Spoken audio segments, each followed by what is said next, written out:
Hey, how's it going, all you lovely people at Shut Door Shutter, coming back to you with a brand new episode of the Direwolf20 1.21 mod pack, and today we are getting a little bit further into Extended AE and then also AE2, just because we are going to be doing a few things here and there. So, we are going to quickly get the wireless setup kit, and I've actually realized that I need 2 pieces of iron and not a wireless connector, not double wireless connectors, only one.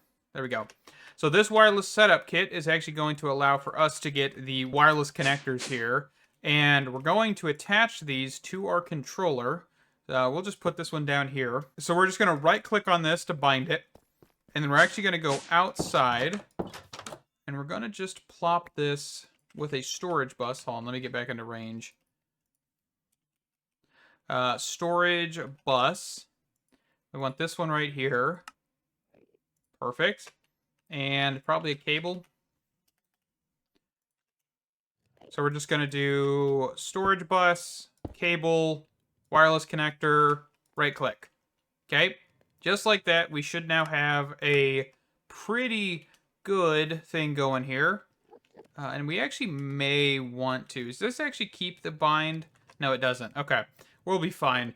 But this is going to bind all of this, so now we have access to logs, sapling sticks, coal or charcoal, and apples. So we're going to go back into our house here, and we're going to quickly snag our drives out, and we're going to just see how much stuff we can push out of this. Also, one of the things that I didn't mention is if you change this to move to output when work is done, which is a fantastic thing because you'll see that it just moved everything over to the side when it was done doing what it needed to. Beautiful. Perfect. Okay, so the next thing that I want to do is I've moved all of our Drigme mob drops into the base, and I want to be able to port those over here wirelessly. I'm not going to do a drawer system over here just because we don't really have anything else over here. And the tree farm, I'm just, not wanting to interrupt it. And we could use stable wormholes and stuff here, but I'm going to actually just get another wireless connector and an interface over here, so everything that is not scroll related will be pushed into our system. And I think one of the things that I need to do to actually achieve this, I think we just need to grab an item filter from Laser.io to achieve this. Let's see, basic filter. There we go, perfect. And we're gonna go back over here, and we're going to do on the up direction, extract, and we're going to put basic filter, deny scrolls. We're going to ignore data, but it'll just allow for scrolls to be put in, and that should be fantastic. So let me get the next set of wireless connectors. I'm just going to craft these off camera, and we'll get them set up on camera. Okay, I don't have the wireless connector yet, but we're going to grab a reaction chamber from ExtendedAE here, and I think we should be able to just kind of take out a machine here and put this right here. Oh man, this doesn't actually have the black texture. It has some of it, not all of it. That's kind of funny. So you see how like the AE2 GUI works a little bit. They used some of it here and here, but it doesn't have all of it. That's really intriguing. Anyway, so with the reaction chamber, we are able to make a handful of things. So first things first, we can get Fluix crystals by a lot, as you can see, and this does cost quite a bit of power to actually do. So you're kind of trading it off. You get a whole lot, but you have to use a ton of power. So we may want to actually just take this downstairs and use our current power system to do this rather than up here, which only has like a basic thermo generator. So let's just go over here. And we're going to grab, how much water do we need for something like this? So reaction chamber, it just says water. Okay. I don't know how much water is, but water is water, so water, right? Anyway, we're going to put 1 bucket of water, and we're going to grab our Certus quartz, which is charged variation. We'll do 16. Redstone, 16 of that. And quartz. And we're just going to toss this in here. And let's also grab some acceleration cards, which I don't actually know where my acceleration cards are. I thought I had some. They're around here somewhere, but we'll just grab a couple more. Ooh, it's so nice to be able to, like, double-click without having to, like, worry about anything. Okay, so that's actually happened pretty quick, and that is half a bucket. Half a bucket gets you that. Okay, as you can see, because now we're 0.5. Awesome.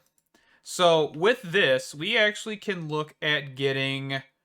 What is this? Assembler Matrix? I have no idea what that is. That sounds cool. We'll look at that later. Anyway, I keep getting distracted by all the cool little things. Like a kid in a candy store here.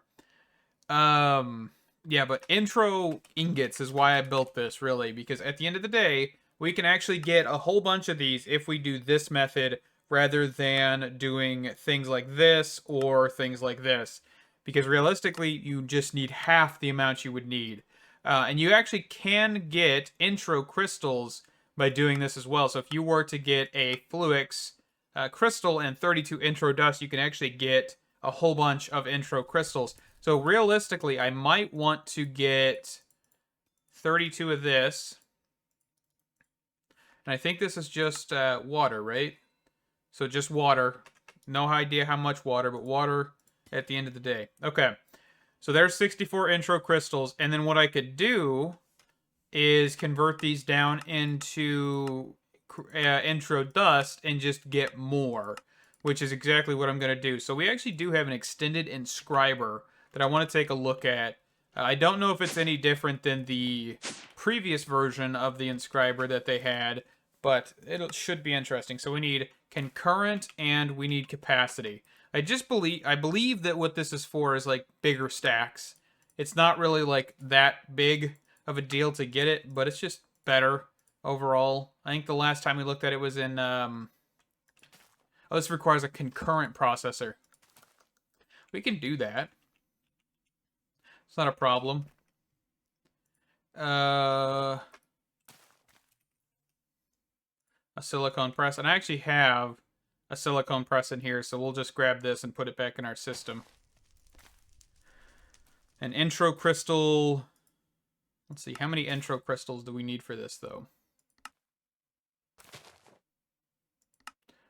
Man, there's so many cool things. I'm just kind of overwhelmed with how many interesting things that we can look at right now with all the AE2 add-ons and stuff. I'm kind of liking, we're at a point in AE2's lifespan where we're getting these really cool, just absolutely wonderful settings and these absolutely wonderful and cool concepts and designs and multi-blocks and all this other stuff. Man, I absolutely love it. And we need 3 Eyes of Ender. But the bad thing is, I'm just like a kid in a candy store. I'm like, ooh, there's Butterfinger over here. There's this candy that I can't pronounce. Man, it's everywhere, man. You know, like, it's exactly how I'm feeling right now. Okay, so let's quickly plop this back down. And we need to put intro crystals in here. So we're going to do this, and we're just going to run with... let's do 8. 8 of these, and then we'll just do the circuit process, which is, of course, adding redstone and... what else? Redstone and silicone. Printed silicone. Which we have some in here, which is perfect. Let's grab some redstone. The acceleration cards in here, they are. We'll just throw a couple in there. All right, let me get these processors, and I'll be right back. Okay, so now we're going to get the extended inscriber, which this should be the recipe. Yes, okay, it just takes a second because I got the acceleration cards out of there. Extended. So this should allow for us to have 4 different jobs, which is actually pretty nifty. So if you have all of your circuits wanting to be made, all of your processors, not circuits, you could actually put them in here, all 4 different, base pieces. You could actually throw them in here and actually make them all at once. This machine is really cool. And I do believe this is not faster, it's just you can do more, which is actually pretty cool. And we will definitely be using these to make our end-of-the-day processor, crafting, automation stuff once we get to that point. But we came here to do a couple things, which is actually to throw half a stack of intro crystals and get them pulverized and all of that fun stuff. So let's actually take these out, do this, and actually, I think the easier method here, kind of forgot about this, just throw them in here. Because this guy actually can crush them. So this is actually much faster.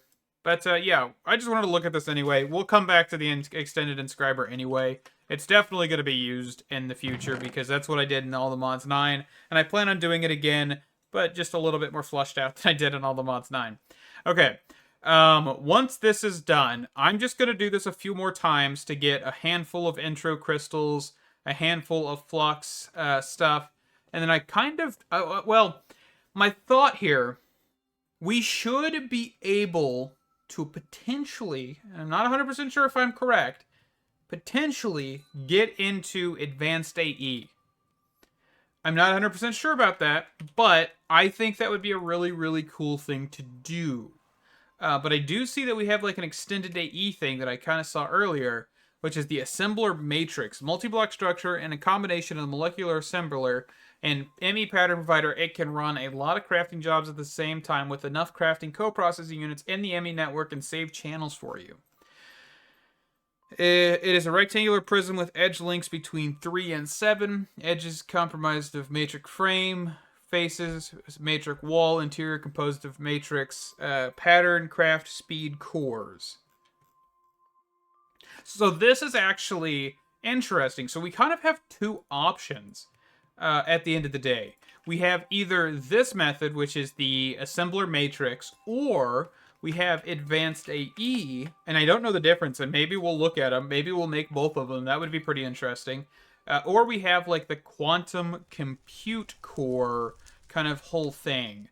And I don't know. 256 million, 128 million. Quantum data entangler. I think this one is probably going to be a little bit more involved. But I'm not sure. So maximum size is 5 by 5 by 5. No empty spaces can be present inside the multi-block. They can be filled with quantum crafting units for no additional benefit. So that's kind of useless there, but that's interesting that you're able to just keep that going. Exactly one quantum computer core, at most one quantum data entangler, at most one quantum computer multi-threader. So I'm assuming you don't need these, but you can use them. And of course, I can't really see what that block is.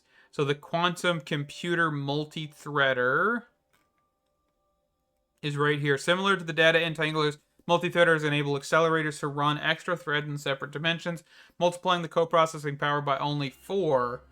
Only one of these can be placed in each quantum computer multi-block. Quantum accelerators add 8 co-processors to the quantum computer multi-block. Data entanglers, a special block to affect storage blocks present in the multi-block. They enable storage blocks to store data in several dimensions, effectively multiplying their storage by 4. So you basically have 2 different tiers of these, and you can use both of them. I would assume one's probably more expensive than the other, but we'll definitely look at that. So let's just keep reading on. All blocks on the outside layer must be quantum computer structures. No blocks on the inside can be quantum computer structure. Max server config. Several values can be tweaked. Interesting.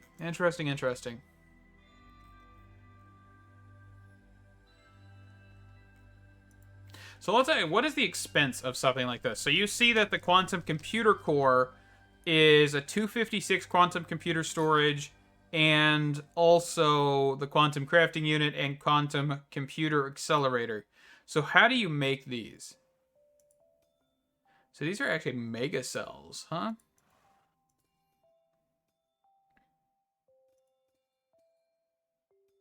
So this one looks like it's a lot more involved. So I would assume this is probably going to be a little bit better than the other one, but I think we'll start with the Matrix and see if we can kind of get this going. So I'm going to need a lot of fluids. I'm going to need a lot of intro-infused ingots. I'm going to also need some paintballs, which I don't actually remember how to make paintballs. So we need a matter condensator set up to make paintballs. That's not that difficult. We'll do that. So different kinds of paintballs, some accelerator cards, some extended molecular assemblers. So it's going to be just a little bit of crafting manually. But overall, I mean, we read that the with the edge links between 3 and 7. So this is 1, 2, 3, 4, 5, 6. So this is kind of an in-between. So I wonder what the actual inside of this looks like. Because, so, basically, you would have an even split. Well, no, because you have 3 different ones, right? Pattern, craft, and speed. So you'd have... I don't know how you would divide that on this one, but if you went to a 7, for example, so you'd have 3, 3. So 7 would be 1 block here. So then you would have an interior of 5. And then you could do, let's see, 3, 3, and you'd have one in the center, and you could do whatever else you need on the other sides. I'm not 100% sure. Well, we'll definitely look at this one first, because this one looks like it's a little bit cheaper, and then maybe once we actually get crafting. So I think we may not even do a chandelier this season. That might be an interesting thing, just to kind of avoid it. But yeah, let me get some intro infused stuff going. Get quite a few stacks of it, because I think we're going to lean into that this episode to get auto-crafting going. Of course, we'll still have to use pattern providers and stuff to get the actual major portion of this, but yeah. Let me just keep on keeping on. Quick interjection here. If you guys are enjoying this video, please do leave a like and or subscribe, as it is greatly appreciated and helps me know that you guys are wanting more and more of this content. Of course, we are trying to release this daily, as well as other content, but of course, I'm on time crunch 90% of the time, and yeah, that is okay. If you guys do have feedbacks, comments, concerns, anything of that sort, please do leave a comment down below, as I do love interacting with you guys as much as I can, and we'll get back to the regularly scheduled program. All right, we're going to build this matrix kind of one portion at a time here. So I've got the frame, which is going to be the outside wall, and we're going to just kind of place these just like so. And this is, of course, going to kind of be at the floor so we can see it, but it's not going to be... It's just going to be on the floor. It's not going to be able to be exposed. And we don't have anything to, like, interact with. All we got to do is put a cable to this, I believe, and we should be golden. So this is actually a 6 by 7 by 7, because I wanted this to be symmetrical. So this way the center is here. And yeah, that is 56 frames to make this one. And I am going to quickly go get the rest of these. And by the way, each one of these does require an extended machine frame. I did not notice that before starting this. This is going to be a little chaotic, but I am up for the task and the challenge here to get this going. The next portion of this, I think we'll probably want to build the wall, at least most of the wall first. So each one of these walls does require 2 intro-infused ingots and not actual machine frames. So the way you basically calculate this would be, at the bottom here, we've got 12, so 24, and then 4, 8, 12, 20, 24. So 24, 24, what is that, 48, and then 3, 6, 9, 12, 13, 14, 15. So that is 30. So, what did I say? Hold on.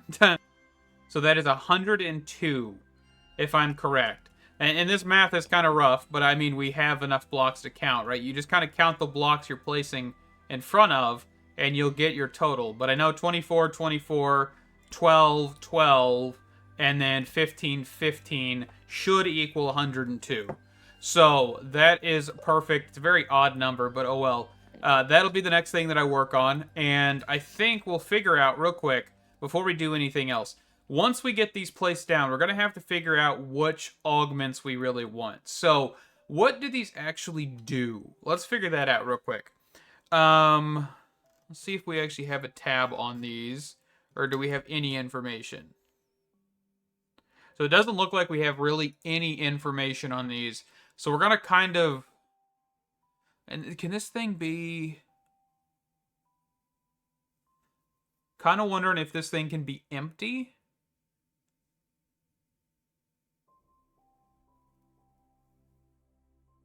So it requires 1 pattern and 1 craft core. It cannot be hollow. Okay, so basically we need to have pattern and core and craft, and those are going to be very important, while the speed is just going to be overall quality of life. Okay, so we could do the, what did I say, 12? Probably 2 layers. Let's see, 1, 2, 1, 2, and then a layer of speed. So that would be 12, 24 of each, and then 12 of the speed. I think that sounds like a good option. We'll go with that. I also quickly didn't notice that we do get 2 pieces of these per. So realistically, we need to do 102 divided by 2. So you need 51 crafting operations. So what is that? 51? So I mean 100 and... Well, actually, no. Yeah, you need 102 intro ingots.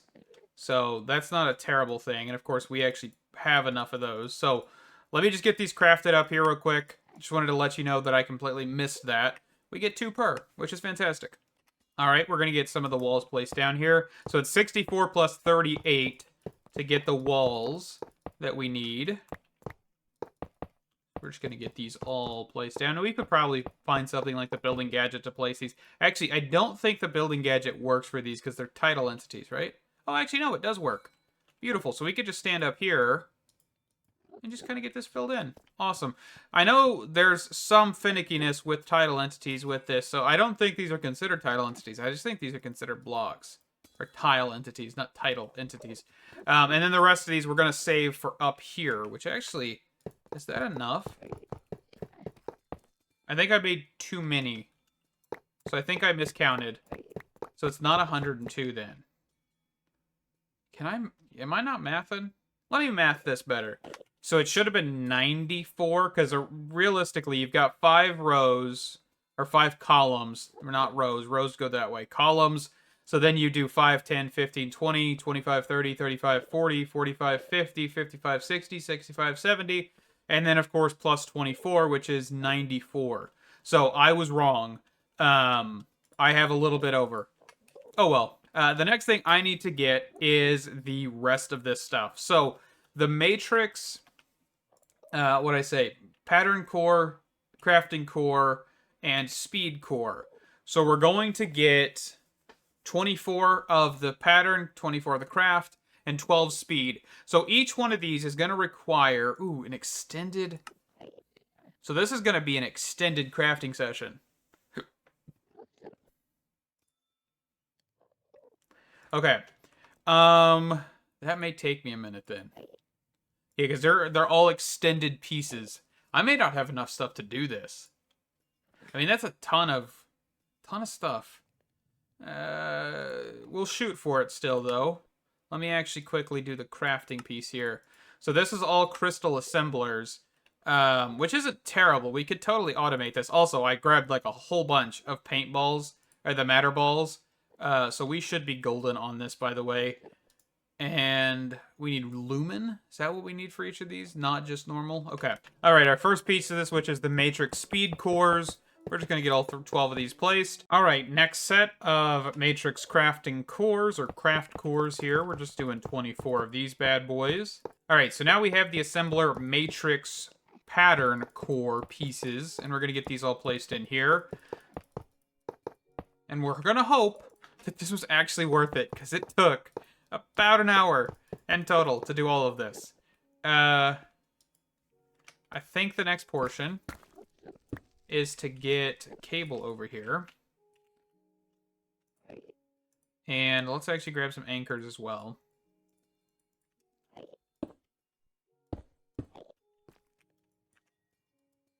Okay, but how much power is this taking?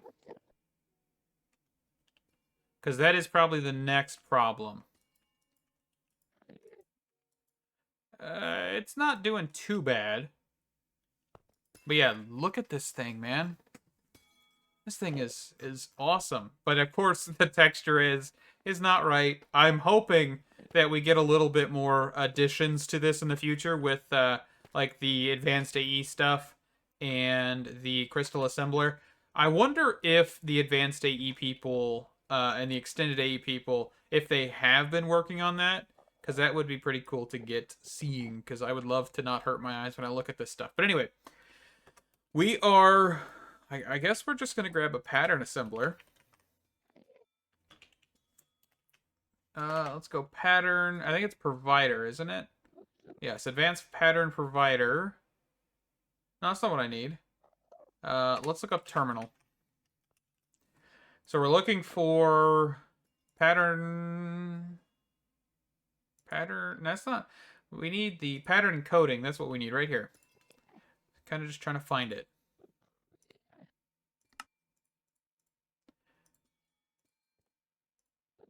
ME terminal. And we'll put this right here. And then we're going to get a pattern for patterns. But we're also going to need to craft a pattern to make this work.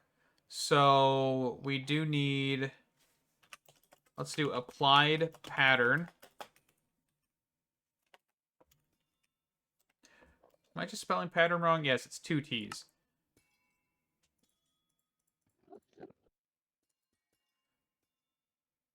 Is this not... Oh, this is the crafting terminal. I didn't craft this fully. Hold on. I didn't mean to actually just break that, by the way. Yeah, because we just need to do one more thing, which is actually combine this with a engineering processor. My bad. Okay. But now we've got the blank patterns. We can actually teach this thing how to make blank patterns. And then can we toss this pattern in here? And I think we still need crafting coprocessors to do this, right? Yes. So that's the next portion of this, which is actually going to be not too difficult. I do want to grab a smart cable real quick. Because I'm genuinely curious if this is taking up several channels or not. Because I would assume this is taking up one channel. But I could be wrong. So we take this one out, and we put the anchor back down. And the smart cable here. And you can see right there that we're only using one channel. So this entire thing uses one channel. That is absolutely nuts. Okay. So what I need to do now is grab a 64K crafting storage. So we're going to go through and we're going to just craft up 27 of these bad boys. I think probably 3 sets, maybe 4 if we can manage it. We'll try for 2, and then if we can manage it, we may try for 4. So let me be right back when this crafting is done, and we will hopefully by the end of this have some auto crafting, and that'll be absolutely fantastic. All right, we've got 4 of those. Now we're going to grab 4 crafting units. We need some more Fluix cables, it looks like. We actually probably want to grab 8 more of these to make crafting coprocessors, which is actually how the thing kind of designates what items do what and all of that fun stuff, and kind of the speed at which you craft. So we're going to grab those. So crafting units, we're going to take these, put these in with the 64Ks, and we are going to see if we can actually kind of just set this on top. And will this actually use channels and stuff? Yes. Okay, perfect. So we can kind of just keep this compacted a little bit, and that is fantastic. Okay. So that is just 4 different units, basically. And what we should now be able to do is go to the pattern, and we should be able to craft one of these. And that actually crafted really quick. I mean, yes, it's a very simple recipe, and we have most of the resources needed anyway, but that kind of crafted a little quicker than I was hoping, because I wanted to see if it was slow. But anyway, it's pretty dang quick. We will definitely be messing with this more in the future. This is definitely a good start. And I know usually you would want to lean your way into this by doing manual crafting of molecular assemblers, pattern providers, kind of doing a chandelier or a staggering thing where you put the molecular assembler. Let me just like demonstrate this because this is what I'll talk about here.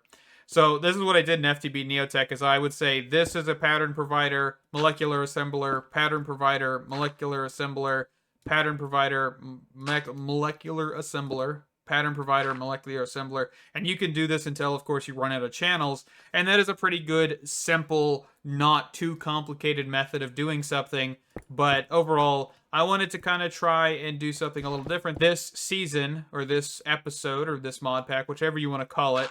And I think this is actually really cool. It definitely bypassed that whole thing. Yes, it required some manual stuff, but overall, I honestly enjoyed kind of just crafting some of that stuff up and getting us to this point. So, definitely not a terrible thing. Just a lot of the repetitiveness, which is kind of easy to do, especially when you're needing to do a whole lot of things in bulk. So, with that, we are going to wrap this one up here. I am going to teach this thing a few things off camera, such as chest, barrels, slabs, all of the common stuff that we use. And we will sooner or later get into kind of automating most of AE2 with the inscribers and stuff, so that way we don't run out of storage and things like that in the future.